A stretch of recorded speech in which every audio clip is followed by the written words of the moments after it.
Welcome back, everyone, from our short lunch break. We're really excited to now, first welcoming you again to our Urban Tech track, but also the second block of the day. We'll start in a moment with our first panel on smart districts, but we'll also have two additional keynotes after this. One about the Green Tech Alliance, which is a new confederation, let's say, of green tech startups from around the world, and another one also on how to measure actually green impact when funding startups. So I think very interesting. And after this, we also have one more panel which will be specifically focusing on investing in times of climate change. So we'll have a packed 2 hours. We're really looking forward to getting into the meat of the topic here, and we'll start right away with the topic of smart districts. And next to me, I have Karina, Rigby, from Siemens. Sorry for this. From Siemensstadt specifically, which is one of the new high-profile smart districts here in Berlin, and also Helen, Franke, from the Senate Department of Berlin, focusing specifically on a collaborative project between the city of Berlin and the city of Jakarta, also funded through European money. So we'll be very interested to hear also how those lived realities might be different, but maybe some of the challenge might also be shared. And joining us virtually is also Tim Taylor. Tim, I don't know if you're with us. There you are. We can see you. Wonderful to have you here as well. Tim leads his own strategic consultancy, but also worked for many years for Climate Kick, which is a public-private partnership, but mostly European funded on connecting or helping green entrepreneurship. And Tim actually was involved in specifically connecting Europe's smart districts as part of this project. So he'll share a few of his insights also from this lived European perspective on this. But maybe before we get into the discussion, we'll have quick inputs from each of you, and we'll start with you, Karina, about Siemensstadt. You also brought a little video, which I believe we can maybe show first. Yeah? Okay, so let's play the video as a little intro to Siemensstadt.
We have 5 factories within Siemensstadt, which will be expanded also to include office spaces, R&D, retail.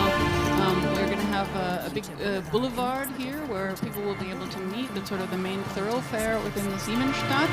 Here you see the old and the new meeting each other.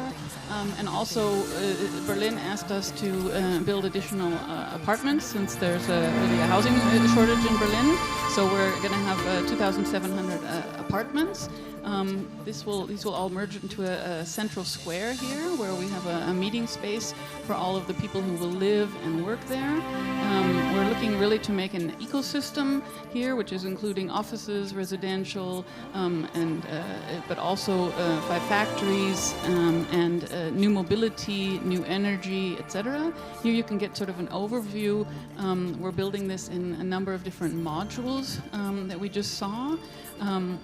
We have the underground transport, we have the above ground transport, and we're able to reach the city of the city center in 20 minutes and the new airport in 40 minutes. So this is sort of, let's say, background information. It's on 70 hectares in northwest Berlin. We have the Siemens areas that are already included there, and we will have a number of large companies, startups, medium-sized companies joining us there in addition to the people who are going to live there.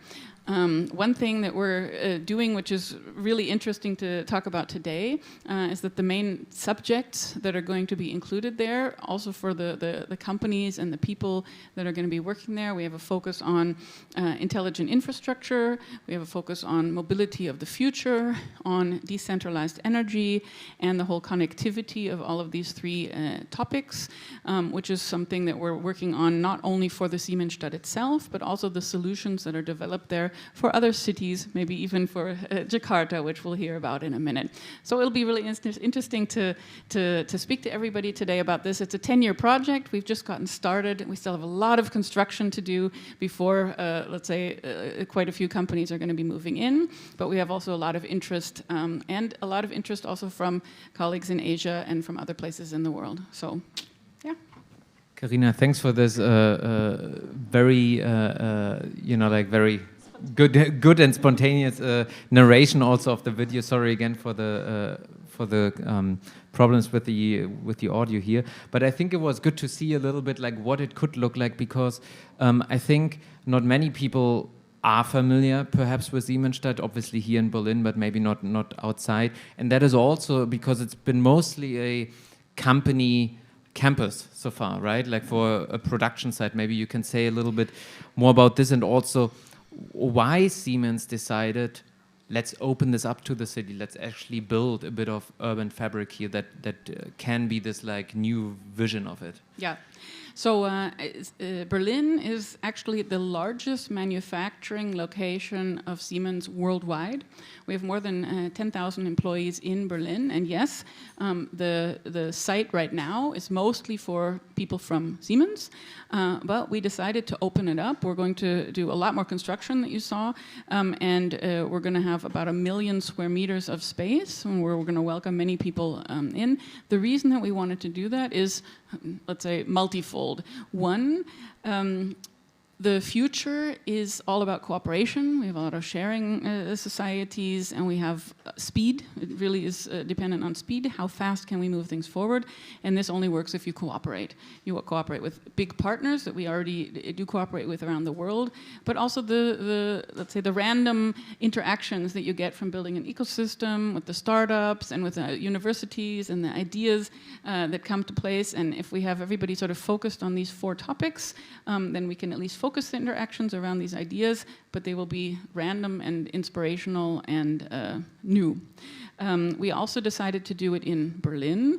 We were looking also at other places on the planet, but Berlin has this whole international atmosphere. It's a real place for digital startups. Also, the startup mentality here is something that we're, let's say, want to also, let's say, use to change Siemens a bit, to the flexibility, the speed, and so Berlin, with all of the universities and the cool people and the internationality, was the right place to do it. That makes a lot of sense. So I think one thing when we discussed before, and also we talked about this, like the difficulty sometimes of startups coming into an innovation park or like a special zone where they can test things out. And we have, especially in Berlin, we have seen our fair share of like pilots over the last 5 or 10 years, publicly funded, all nice, all great, but also then the challenge of transferring this to, let's say, wholesale change, right? Going into procurement, going like into larger scale demonstrators. Now Siemensstadt 2.0 is also actually, as I understand it, part of a bigger development area in the northwest of Berlin. Yeah. Can you say something about this? So we have in Berlin this really cool thing called future zones or future areas. That's a Zukunftsorte. There are 11 of us. And one other big partner is, of course, the space that has the Tegel Airport on it right now. But there are a couple of other construction areas, mostly for residential and offices, also in the same area. So we have the current situation that the whole northwest of Berlin is really being further developed, and there are going to be a lot of startups, a lot of industry also on the Tegel airport, so the urban tech republic. And one thing that we see is that especially we're in competition also with other countries, with other cities. We want to attract the talent to Berlin, but we also want the companies to be able to actually do something meaningful here. So this means having some scale effects, and having a quarter of a major city in Germany is something that is interesting also for companies to come and work on, because a lot of the new technologies that you see, they're not inexpensive to develop, and we have so many pilot tests in so many areas around the world. When I say we, I mean industry in general. That it's necessary to have some sort of critical mass to not just have one new test, but actually roll something out in a largish environment with many partners involved. So that's something that makes this area also attractive, that we're not just by ourselves here. And what would you say? I mean, Siemens is a huge player globally, and you're probably talking to hundreds, if not thousands, of startups. What do you feel are maybe some of the misconceptions, or when startups come and want to work with Siemens, they want to go to Siemensstadt, they want to like roll something out. Like, what are some of the difficulties maybe also you find in how they approach it, and maybe how you also as a corporate or as a real estate developer in the sense also like actually have to think about the process of implementing those technologies? Yeah, I mean, I think the startups. Well, first of all, it's a 10-year project, and there's a big fence around Siemensstadt right now because all of the trucks and the forklifts are driving around there. So first of all, really a big opening isn't going to be for another 4 years. So I think the startups at the moment, in 4 years, they're either going to be big or, say, hopefully they survive. So it's also a time scale that we have as an issue, but also there's so many cool ideas. We somehow have to fit these ideas into a business plan that actually works for everyone. And the scale between creating a project on 70 hectares, and if you think about the Tegel location, it's even larger. This is something that, let's say, companies need to work on that can handle it. On the other hand, everybody wants to work with these cool new ideas that the startups have. It's the question is, how do you dock these two together, because the scale is so different. And so what we're seeing is that, especially in Siemensstadt, we are going to have many-sized companies, not just the big companies, but also medium-sized companies and smaller companies.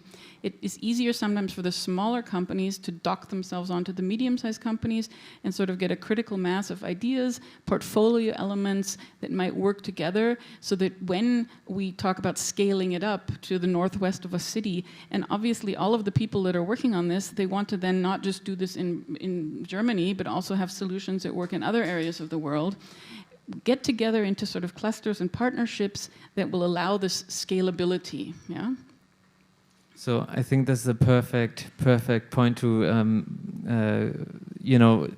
talk now about Jakarta and Helen, the project that you're also overseeing there, coordinating. Tell us a little bit, what is this Smart Change project? Why is Berlin doing something with Jakarta?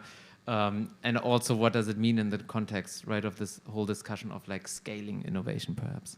Okay, thanks for inviting me, first and foremost. I have a wonderful team with me. I'm actually just one of the project managers in this team.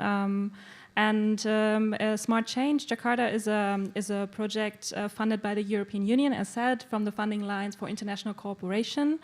This means it has to address the Sustainable Development Goals 11 for sustainable communities and cities. And this has at its core the idea and the understanding that local authorities at large can actually leverage a much more innovation potential right from the beginning and at the center of the citizens' lives. So they know where the resources are, they know the industrial sectors that are their interest is. And so from this idea, we are elaborating the sister city partnership that is already established since 1994 between Berlin and Jakarta towards policy areas such as smart city governance on the one side, but also innovation, startup support on the other side. These city partnerships, in that sense, should actually facilitate the external input, because sometimes cities, of course, they think they know what they want, and of course there's not just one city, it's like public administration. There's so many different actors you have to involve, including all the stakeholders that you have to consider, the academia, the startups, and so on. So we actually have a huge program to address and include everybody, every urban stakeholder, as we say, into the program. And so what is actually our goal? It's actually twofold. So one is targeting the capacity building in the public administration itself, because it's understandable that for smart decisions and informed policy making towards smart cities, we need the right actors and the right people in the public administration. So there's the knowledge that you have to build up. There's the knowledge that needs also international cooperation. And so this is the first outcome that we want to achieve. And this is executed via a certain activities such as dialogue formats and so on that lead towards policy recommendations for a specific implementation plan that will lay the ground and the base for really like smart district planning that others and especially international players would like to see in the city of Jakarta to actually invest in them. And the other main outcome that we want to achieve is a direct entrepreneurial support. So one side, the public administration, the other side, the entrepreneurial support with a comprehensive program for our innovation hub that we will establish there. So a physical hub in Jakarta and building upon this Berlin-Jakarta nexus. And there we actually want to offer an acceleration program for those startups targeting smart city challenges, and that may also contribute to a further strengthening of urban tech solutions in Jakarta, because this is something that we're still exploring. Our project started in March, so or in December you can say. It was a bit delayed, but as it is, it's actually a pandemic starting program, so we had to face the pandemic, we had to face it also in the content-wise. So as an example, for instance, my lovely team colleagues decided to launch a hackathon, future city hackathon with a focus on post-COVID solutions that will right now solve some issues that are developing within Jakarta city in this new area. And there were lovely competitors that participated, a lot of startups, a lot of awareness that we raised right from the beginning with some simple activities such as the hackathon. And but this was a spontaneous thing that we had to do, because my colleagues and I was actually supposed to be in Jakarta right now and speak more about workshops for creating pilot initiatives with involving all urban stakeholders. But we have to kind of adapt to that new situation. But with this kind of vision to support such things that have already been possible in Berlin, due to the city as well. So I find it really interesting, Helen, that you are mentioning as the number one goal of this joint city-to-city project, funded with European money even, is actually internal capacity building. And I think it's extremely exciting to have you here in this discussion with us, because it's kind of like going like a red thread through the whole day already, is that it's all about the local culture. It's all about how the administrative view is also on engaging with new technologies, new solutions, whatever it is, what their perspective is on experimentation, trying something out, maybe even failing, but then iterating, learning from it, and doing it better the next time. And I was just wondering if this is also like, if you have already an example maybe from your colleagues also in Jakarta, from how they are going about it, if maybe even you're seeing already cultural differences in like approaching this topic, having this openness, like from your colleagues in Jakarta versus, let's say, here from Berlin. I mean, intercultural communication is a very specific issue that we face, of course. But I think my first experience, because I've never worked with Indonesian before, is that they are very open towards new technology, new ideas and solutions, and that they have, for instance, with their City 4.0 strategy, smart collaboration that they want to emphasize for collaborating with citizens and seeing citizens as creators, co-creators of the city. This is something very ambitious that they have already established or stipulated right as a strategy.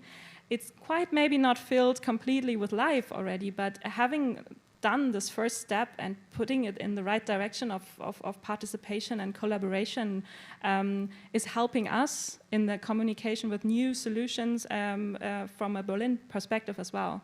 So we are actually facing a lot of openness towards new ideas. This is good. On the other side, I think we will see how much issues arise or challenges when it's coming to the concrete implementation. So one of our ambition is to build a neutral ground for the urban stakeholders there to exchange ideas on an eye level, and that the city administration is included in this, of course, but also that a governance in that regard means that urban stakeholders other than the city itself can have the power and can maybe have own ideas that they want to invest in. So speaking about the community, what they want, and also speaking about the industry, what they want. So, and this is all in the context of a very severe economic crisis actually coming towards Indonesia, where we see, okay, with the pandemic now, this is really impeding innovation currently. So in that context, it's even more important to have everybody on board in the city of Jakarta to make complex projects possible. So in a way, like including your stakeholders, including your community as a necessity, even a basis for moving forward certain societal issues. Yes. Yeah. Thank you so much, Helen. I think we, all got a really good idea of what the project is about, and also what the added value that comes out of it. And I would love to get Tim into into our conversation now. Tim, there are already some slides for you showing up. That's fantastic. Do you want to just briefly maybe react to what you've already heard, but also give us again a bit of context, because you part of how we know each other actually, Tim, and maybe we can see Tim very briefly for a moment, is actually working with trying to join up for the European Union, trying to join up different smart districts. That's actually how we got to know each other a couple of years ago. Are you with us, Tim? I am. I'm very with you after the introductory comments from my colleagues. So hi, Karina and Helen. Thanks very much. Can you hear me okay? Yeah. Mm-hmm. I'm sorry I'm not with you in person. It's been too long since... Tim, actually, we don't see you as long as you are sharing your screen, I think. So... okay, so can you see a big green circle with some red... Yeah, we see the green circle talking. All right, let me go quickly through these, and then... sounds good. Then you can have me. I'm not sure if that's better or not, but look, I'll just, I think very much to build on the comments there. I mean, absolutely. I mean, how to approach the complexity of what we need to be doing as society in the 21st century. And this is, many I imagine are familiar with this, is Kate Raworth's donut diagram, which really sets out the problem. In an ideal world, there shouldn't be any red on this diagram. Humanity should be living well, and that means having access to health and education and jobs and peace and justice without breaking the planet. This represents at a global scale, but also at a local scale. So we should be living in the green zone, and we're very far from doing that. And if we don't find a way to do so very quickly, we're making all sorts of problems for ourselves, which, as we all know. So I guess the city of the future, if you like, here, I mean, would meet all of those needs. It would allow everybody to live well within the resource constraints of the world at a local scale. And as Karina said, if you do this well in a neighborhood or a district, that's really just a way of, for bigger cities, trying to do all of this at a city scale is very hard. Doing it at a neighborhood scale in an integrated way is a bit easier. It's still hard. And that was, one of the core premises behind the Smart Sustainable Districts program is we tend to work on these things in silos. We have to work on energy and housing and economies and education and health and mobility in joined up ways, leveraging one to help the other. And very often we don't. But a city or a smart city, a clever city, would provide all of these things. And so working on one or two of them at a time is not going to be good enough. So we have a lot of complexity. We also know how to do all of these things. And I guess this may be slightly heretical today, I'm not sure, but don't start with technology. Technology might help solve these things. It might make them worse. And ultimately we'll kind of follow our lead. Absolutely, there's definitely space for some more innovation and some more clever technologies, but there's also immense space to deploy technologies that we have and we have had for an awfully long time and not used to their effect. And the reasons for that would be, I would say, and colleagues would say, are mostly social. So here's a little diagram that sort of, I think many parallels with what Karina and Helen have just said. If you want to bring about change that really leads to healthy, happy, prosperous communities, it's the social side of innovation and change that will make or break whether that's successful. So how do we work together? How do our communities collaborate? We have to communicate, we have to co-create. We actually have to get better at collective management. And I think as Helen was just saying, leaving that up to municipalities, which is where we'll kind of come all the way around the circle, is probably not good enough, not sufficient anyway. In the enabling economies piece here, thinking about business models, how capital is aligned into the work that needs doing, and also the economic structures that make that possible. So, take a simple district technology, district energy, heating and cooling supply, whether that benefits a community or not, whether it's zero carbon or not. When you look around the world, the technology at its base is not very complicated. There's pipes and pumps and boilers, etc. But whether that delivers a fantastic service to a community or a terrible service to a community, there's examples of both and everything in between. So very much a question of how it's funded, on what kind of investment returns, and also like the economic structures is ultimately getting into questions of what do we tax and not, how's money created, investments and banking occurring in communities. These things all really matter. The smart part, and how do we manage data? Is it in commons? Can it easily talk to each other? And does it allow smart applications? Very important, but ultimately a means, not an ends. Generally, those things help us to do other things better, more efficiently, more effectively, more openly. But on their own, how much do they really directly benefit communities? And the fourth part of this wheel around the role of municipalities, as you've been talking about, procurement and policy, so quite conventional levers. And ultimately, are they ready to actually really help a radical process of change, or are they more in maintenance and management mode? So there's a lot in this, but a quick flavour of for a district or a city to be really smart or really effective in supporting its community, we actually need to really work on these things. And the last image I'll share here is sort of putting that together. And I was very pleased to see the topic for today was how can energy and mobility and infrastructure grow together? Well done, Jonas. And this idea of a tree that, often we leap to technology, and I certainly have in my experience doing projects. What's a technical solution for energy or mobility? But when did you ever see a tree that was just made up of branches and leaves? And that those things I've just run through quickly are like the roots that have to be healthy for anything above ground to thrive. And then also this question of how do we actually organize for radical change, which in most places we are not really set up to do, and it's very difficult.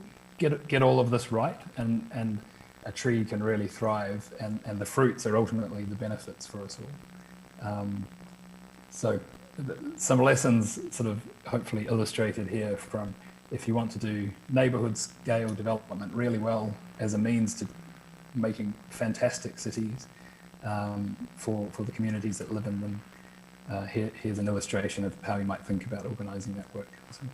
Tim, I love the metaphor. Let's show your face now. Right, let me... So yeah, I should do that. we have the omniscient narrator join us here. Now you're with us. Wonderful. Thank you so much again, Tim. I think this was, very, very from a systemic level. Like, how can we fix these things? And since I was also so deeply involved, working alongside with you on those district projects, I would still love you to share also maybe some of the nitty-gritty problems, challenges you actually face, because your role was literally to connect the smart districts of Europe. Like, did you succeed? No. I would argue that most of those were not yet smart enough. And one of the real challenges is kind of just working on a slice of this big problem.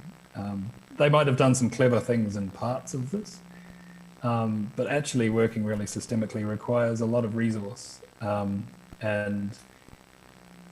I'm not sure through Climate Kick, I mean, very, well-intended, aiming in the right direction, but have we yet been able to support ultimately big enough teams working locally to actually have a reasonable chance of managing this complexity?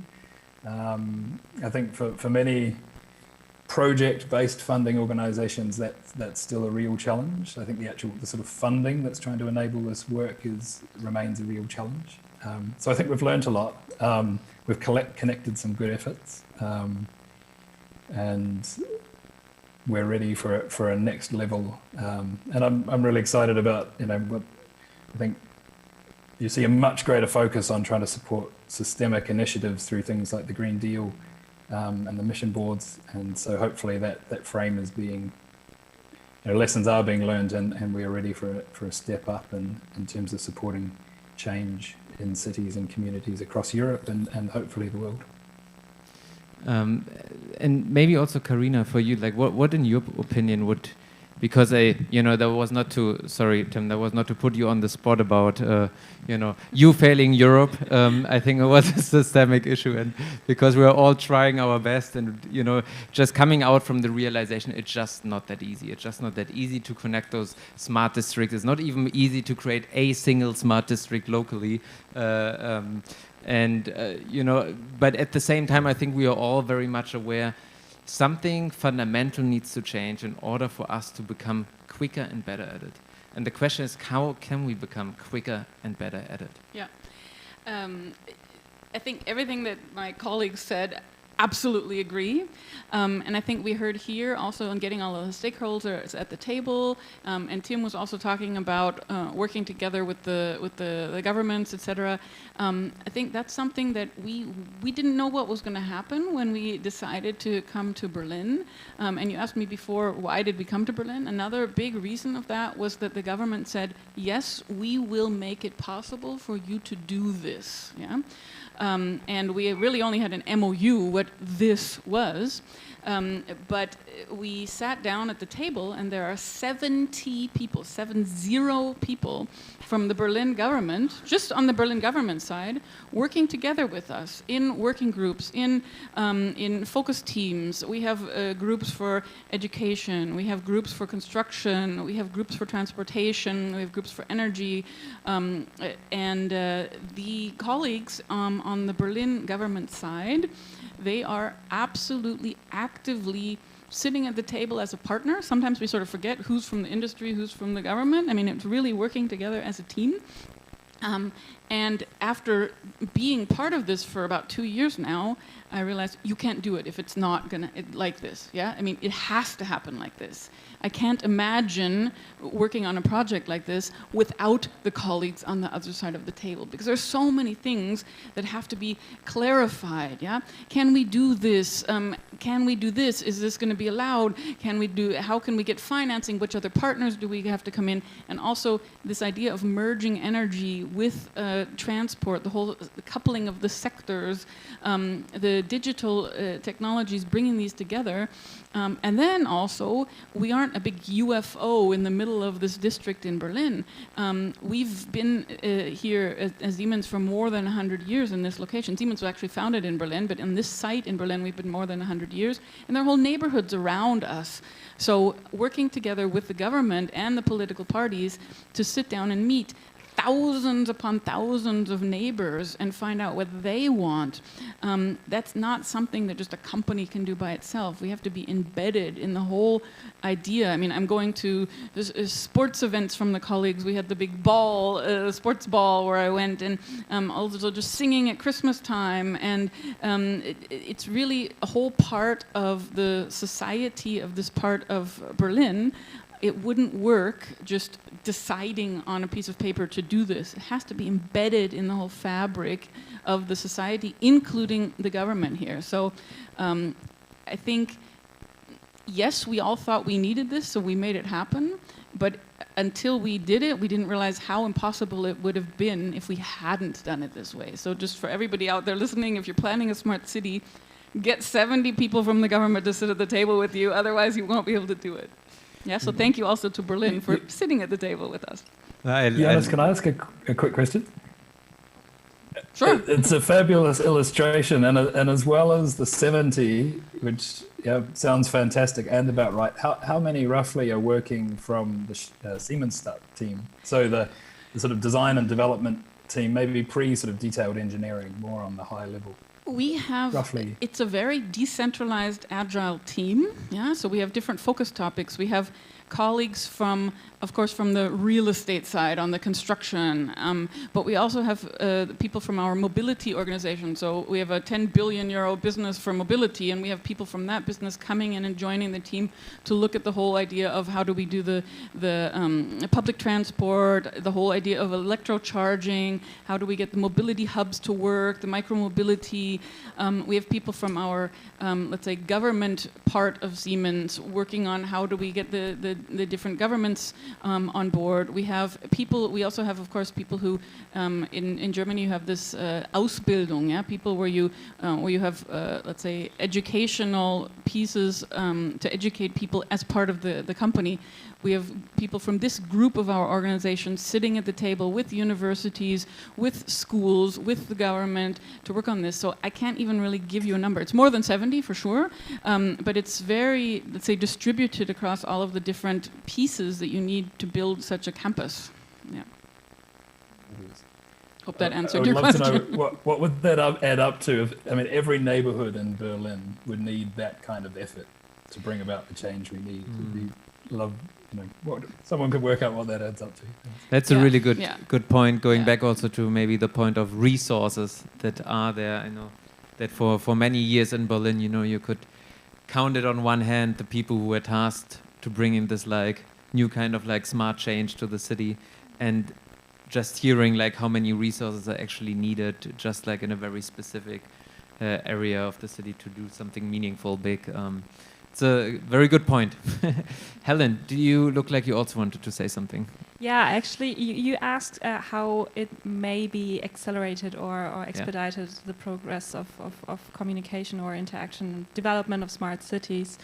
In our cooperation with Jakarta, it's maybe good to point out that their smart city unit itself is based in the IT department of the city of Jakarta. So it's actually a central unit with dozens of employees that are just collecting and analyzing data of the city. So this data monitoring, data analysis, and cooperation with other public agency for informed policy making is really crucial for such a city, and therefore I think collecting the data of the city in a you don't need, I think, a central way, maybe also a decentralized way, like the data hub in Berlin that is planned to happen also, would also suffice to have a good base for those decisions, and also simulations that you can run by. And regarding mobility, maybe of course we are talking about mobility to a district or from a district or within a district. Mobility is also always a question of lifestyle, behavior and consumption. And for instance, in Jakarta we see, as there is a lot of traffic congestion that we cannot imagine here. Jakarta city is smaller than Berlin and has more than 4 million cars already, like always running, and 13 million motorcycles. It's just amazing how the city still works, and therefore the question of deciding how to create smart cities around mobility choices and about those modes needs data. And if the city does not set the base for data collection that is open source, that has a data protection available for the citizens, then it won't maybe not be scalable. I mean, then you have it in one district, thanks to Siemens. Thank you. But I think we cannot transfer it to other spaces then. And I think that's a really fascinating topic, and thanks, Helen, also for bringing this up, because it sometimes seems also now more than ever before at the core of like, will a project even succeed or not, is like, what do we do? Who owns the data? How can we use it for like a public good, a public purpose? And in a way, that's also always the role, right, that the municipality plays in terms of balancing it. And we saw it also gone like pretty wrong recently. With Toronto, with Sidewalk Labs, effectively the whole project collapsing because they always wanted to treat it as a black box, whereas now we have cities like Barcelona, Amsterdam, and many more as part of European projects like Decode, talking about how can we actually build it around data commons. So actual commons that, yes, you can like pool data, it can benefit other people, you can build your business model, your services around it, but it gets out of this black box. And I'm just wondering, Karina, what's your thinking on this whole topic as well? Yeah, I think within Siemensstadt we're not there yet. However, also I think just from the background of Siemens, we are working in many different areas of the world also on this and sort of deploying platform. One thing that we noticed in these cities and also in the Siemensstadt project is if you speak to the governments, if you speak to the people, if you speak to the technologists, you usually get a pretty similar answer of what everybody wants. So I think one thing that we're doing in Berlin is we've sort of taken off the table of whether or not we will do it. We all know we will do it. It's the question of how, when, looking at the individual steps to get there. So I think if you can find some sort of common ground where everybody says, yeah, well, the 3 overlapping circles, what you've got in the middle is pretty big. Let's focus on that and do the things that we all agree, yes, we want to do them, yeah? Not, let's focus on the outliers, yeah? There's so much to do. Let's start with the commonality anyway, yeah? We can deal with the outliers in 10 years because this is such a huge project that's gonna take so long to implement anyway. Let's not fight about those things. Let's look at the common ground and start. So very pragmatic. I like it a lot. I cannot believe that we have already run out of time, so it's kind of shocking. But I would still love you guys to, just if you have any last thoughts, anything you would still want to share around this topic with our audience, then just use the opportunity. All right, like a roundup word. But short and sweet. So short and sweet. Smart Change Jakarta doesn't mean that we will exclude everyone else, every other city interested in the Asian ASEAN region especially, to work with us in the project. So it's just a warm welcome from my side. Contact me please if there's anything you would like to know further about our Jakarta-Berlin projects, also including Bangkok. And so from my side, thank you very much for this moderation and the opportunity to speak about it. And if there's anything regarding smart cities and especially governance and policy recommendations, I'm open to conversations. Thank you. Yeah, I think from the Siemensstadt project, I would just ask everybody to keep checking on our Siemensstadt website every once in a while. Of course, we'll have events like this where we talk about how we're doing, but it's really a long project, and so you can sort of keep updated what's going on the website. And also, we have a lot of construction to do first before we can really open the doors and, let's say, start this ecosystem. So we're really talking about at least 3 years where our main focus at the moment is going to be construction, so that we have a platform at all to get the ecosystem running. So yeah, we'll keep you updated on the website, Siemensstadt. Tim? Just one word? No, one word. You have one wish for better. One wish. I mean, I think thank you for the great example and so for so clearly illustrating how much resource we actually need to put into bringing about real change. And the rest of our cities are made up of sort of wonderful communities that also need regeneration in one form or another. And so how the invitation to work together on designing those processes while being realistic about the amount of work that's involved in, we need to shift the vast majority of all of our cities in the next 10 years, or we will not solve for climate change and equity and justice issues and employment and jobs and health, most critically this year.